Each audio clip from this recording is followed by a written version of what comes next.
Why did the Bible go silent after Dinah? Why did the voice of Jacob's only daughter fade into the shadows, as if her pain didn't echo through the generations?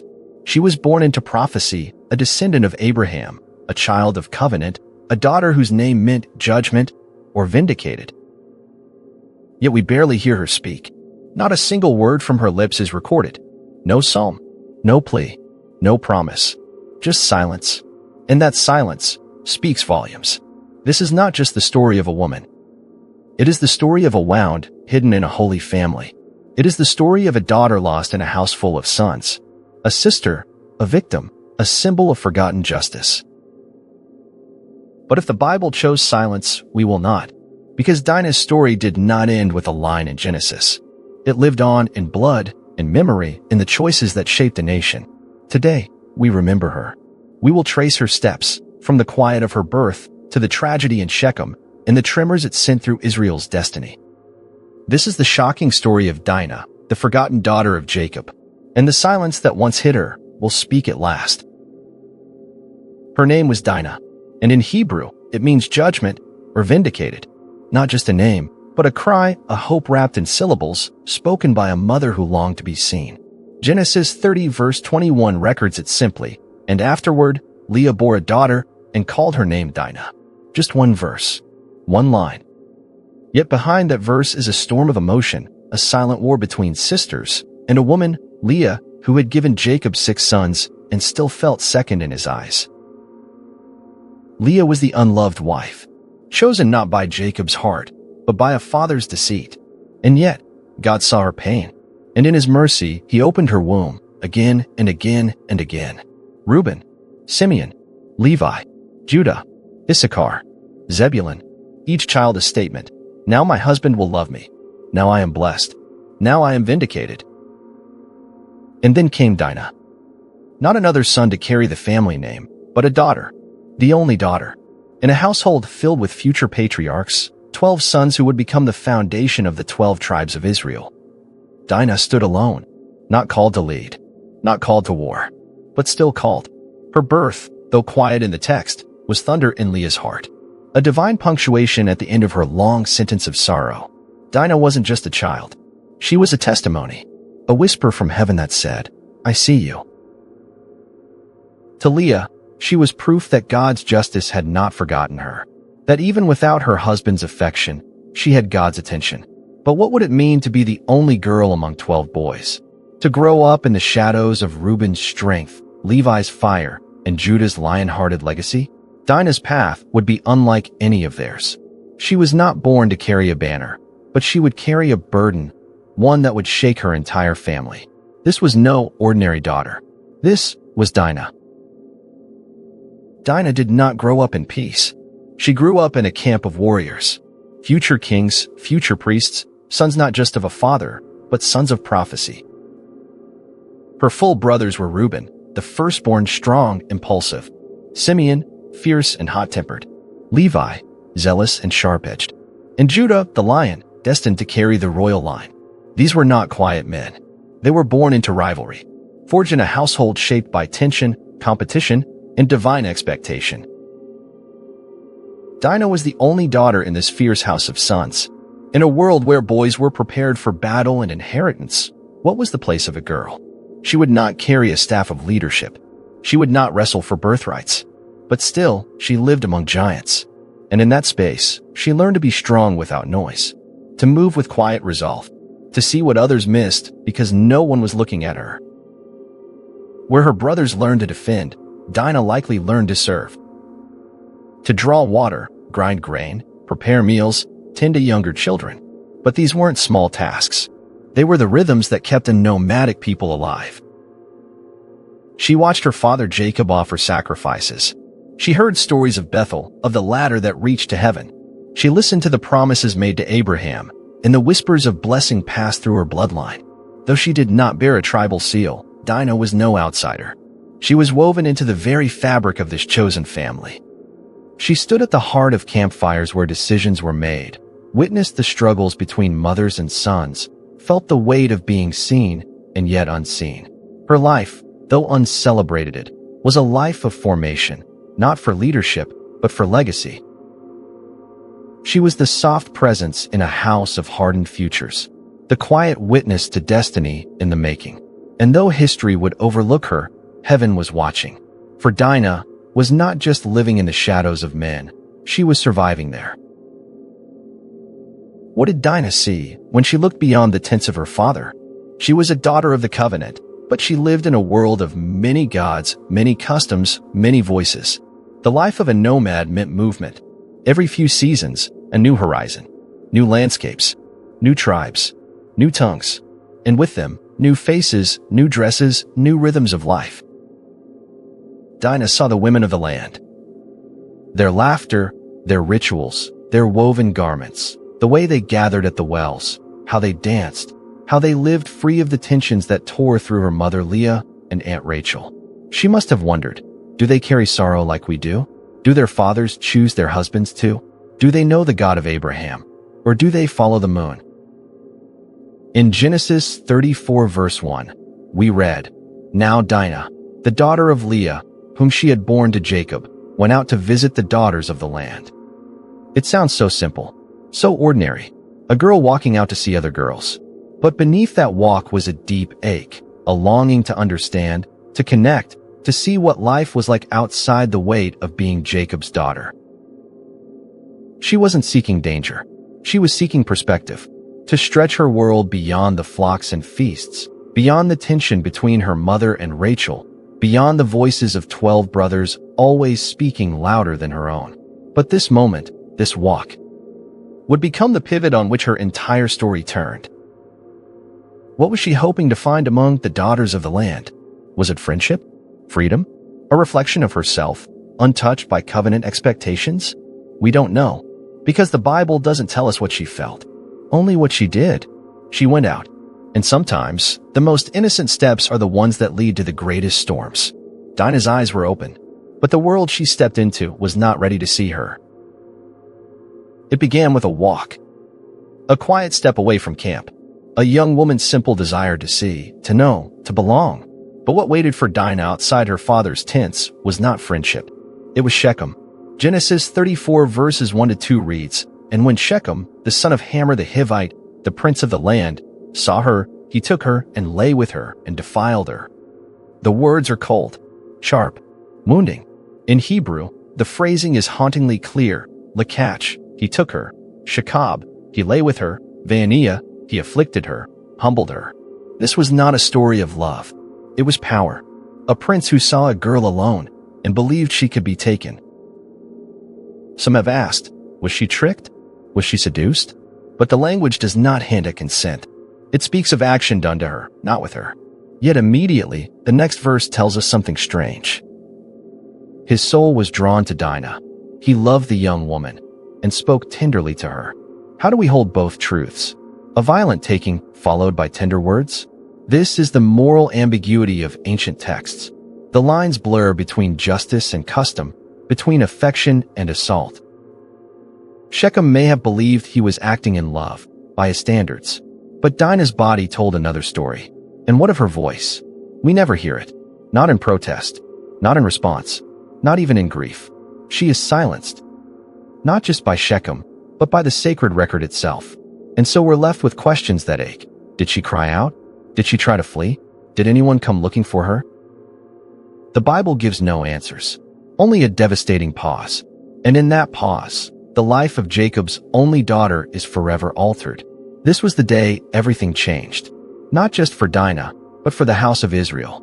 Because when one member of a covenant family is broken, the entire legacy trembles. What does it mean? When a man wounds a woman and then says he loves her, after the act of violence, after the violation of her dignity, Shechem fell in love. The scripture says, his soul clung to Dinah, the daughter of Jacob. He loved the young woman and spoke tenderly to her. Genesis 34 verse 3. Tender words, after a brutal beginning, a strange kind of pursuit. Some call it love, others, obsession. But in either case, Shechem did what many powerful men do. He ran to his father to fix what he had broken. "Get me this girl for my wife," he demanded of Hamor. Not, "Let me ask her." Not, "Let me repent." But, "Get her for me." To Shechem, marriage was the solution. But for Dinah, was it a prison? The text tells us she remained in Shechem's house. It does not say she returned home. It does not say she chose to stay. It simply says she was there. Held? Trapped? Guarded? We are not told. But what's clear is this: her voice remains absent again. In Canaanite culture, a prince could demand what he desired. Marriage could be arranged, even after a disgrace. But in the house of Jacob, a covenant people chosen by God, honor could not be bought, and justice was not for sale. This moment becomes a mirror reflecting the clash between two worlds, the values of a pagan city and the convictions of a prophetic family. And caught in between them was Dinah. No dowry could restore her innocence. No alliance could erase what had happened. And yet, here she was, still unseen, still unheard, while men negotiated her fate. Did she cry behind palace walls? Did she plead to go home? Or did she simply go silent, having learned that her words would not matter? We may never know what Dinah wanted, because no one asked her. Jacob heard what happened to Dinah and said nothing. Not a word, not a cry, not a command. He waited, perhaps in shock, perhaps in fear, perhaps calculating the consequences of offending a prince. Genesis 34:5 simply says, "Now Jacob heard that Shechem had defiled his daughter Dinah, but his sons were with his livestock in the field. So Jacob held his peace until they came." Held his peace. But was it peace or paralysis? This was not just about a daughter. It was about dignity. It was about covenant. It was about blood. And when Jacob's sons returned from the fields, the silence shattered. They were not still. They were not calculating. They were fire. The text tells us, "The sons of Jacob came in from the field when they heard it, and the men were grieved and very angry, because he had done an outrageous thing in Israel." Genesis 34:7, an outrageous thing. A disgrace. A violation not only of Dinah's body, but of their family's name. In ancient cultures, a woman's honor was not her own. It was tied to her father, her brothers, her tribe. To defile her was to shame them. And shame, in the ancient world, was a wound deeper than flesh. For Simeon and Levi, Dinah's full brothers, this was not just about vengeance. It was about redemption. They had been raised in a house where their mother, Leah, was overlooked, pushed aside, unloved. Now her only daughter had been taken, and no one, not even Jacob, stood up to speak. So they burned, with anger, with duty, with the need to do what their father would not. But ask yourself this: was their fury truly for Dinah, or was it also for themselves? For the shame they carried as sons of the lesser-loved wife? For the stain they saw reflected in their sister's humiliation? Sometimes anger wears the mask of righteousness, but is driven by old wounds and buried resentments. What we see here is more than brotherly protection. It is generational pain boiling over. And in the center of it all, Dinah, still without a voice, still without a choice. Men spoke, men plotted, men prepared, but no one yet had asked the girl they were all fighting for, "What do you want?" When words fail, some men turn to swords. But before the blade ever draws blood, the trap is set.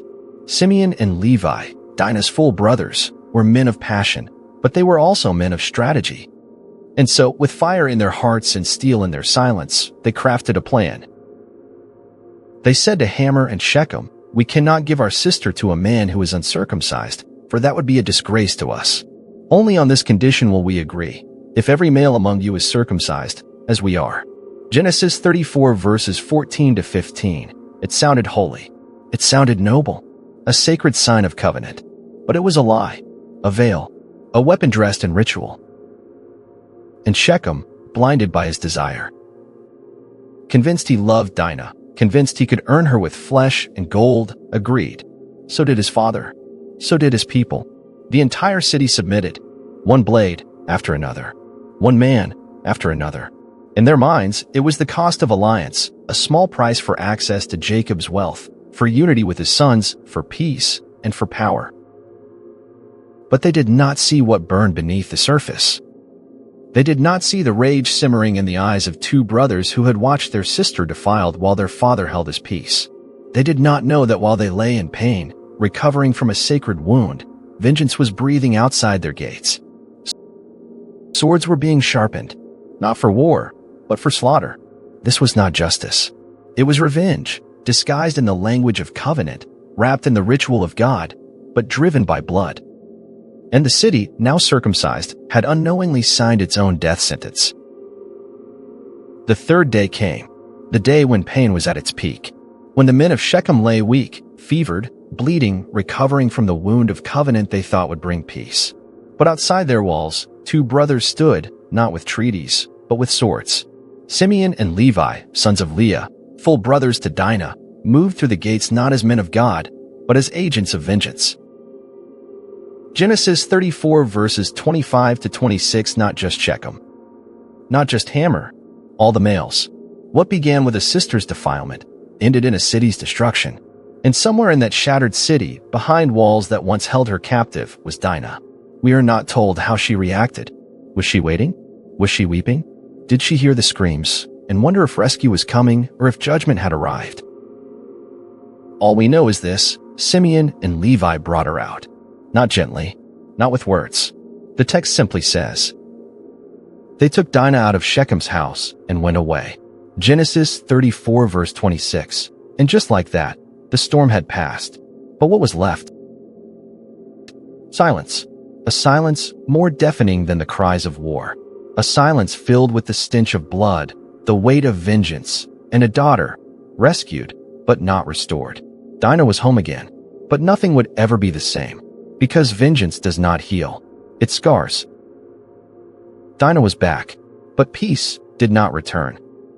Jacob, the patriarch, the one who had wrestled with God and lived, now trembled with fear.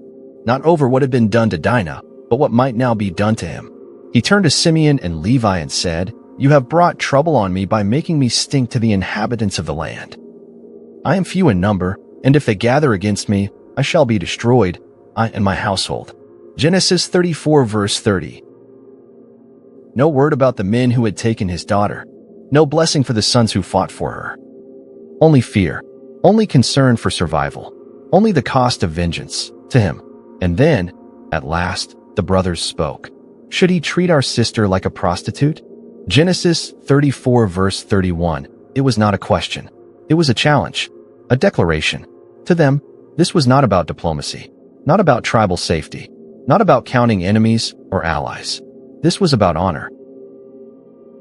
In a world where women were silenced, discarded, traded, Simeon and Levi did not stay silent. But had they gone too far? Justice or overreach?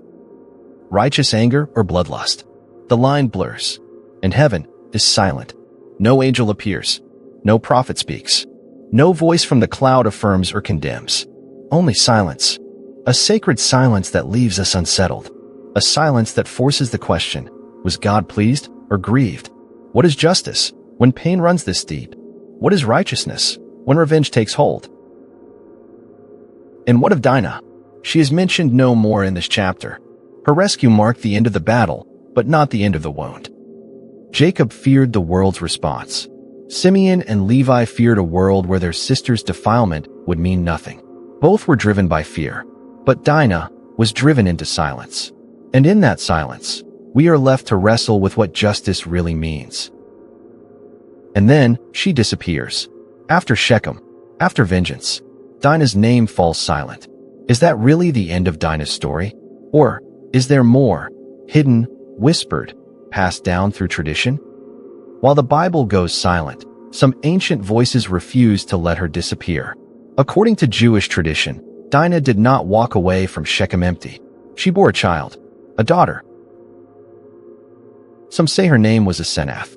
And here, the story takes a mysterious turn. As the tradition tells it, when Dinah gave birth to this child, a girl conceived in violence, but not in shame, her brothers could not bear the reminder.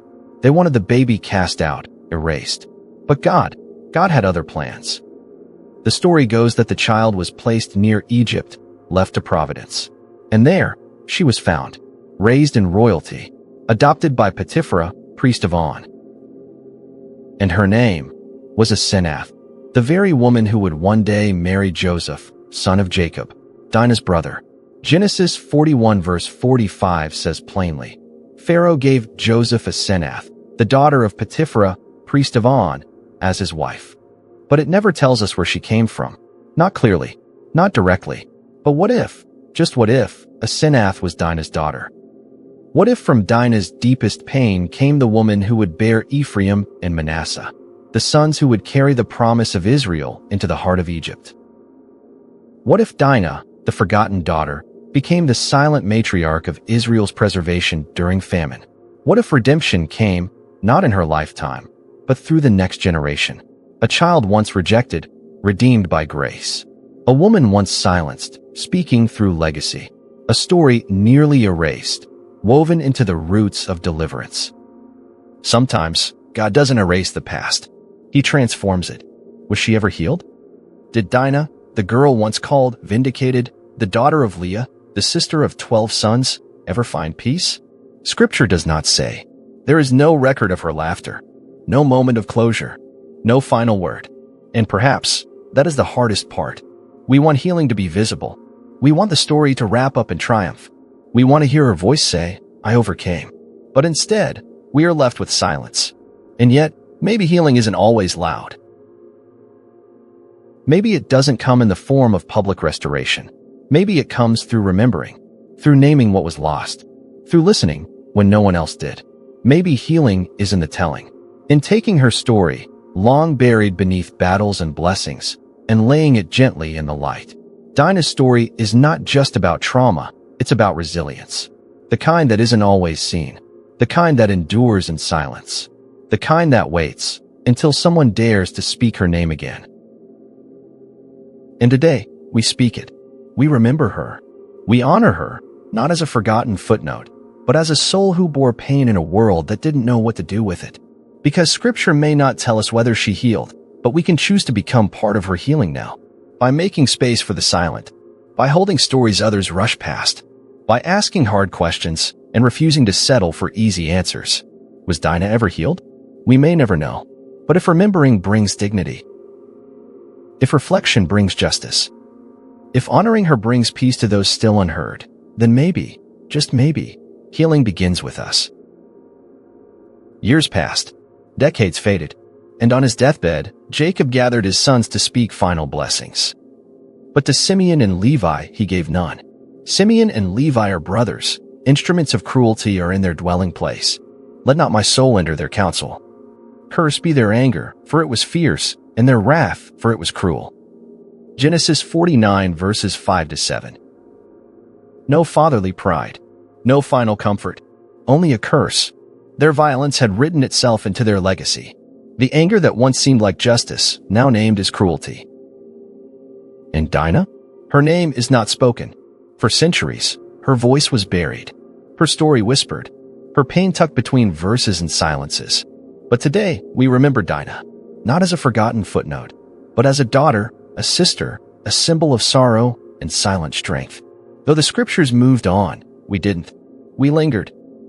We listened. We let her silence speak. And in doing so, we have honored her. We have seen her. We have lifted her story from the dust of shame and wrapped it in dignity. Because Dinah was never truly forgotten. She was waiting for someone to tell her story with tenderness. And now, you've heard it. Her legacy, no longer erased. Her pain, no longer ignored. Her silence, broken. As we close, reflect on these words. He heals the brokenhearted and binds up their wounds.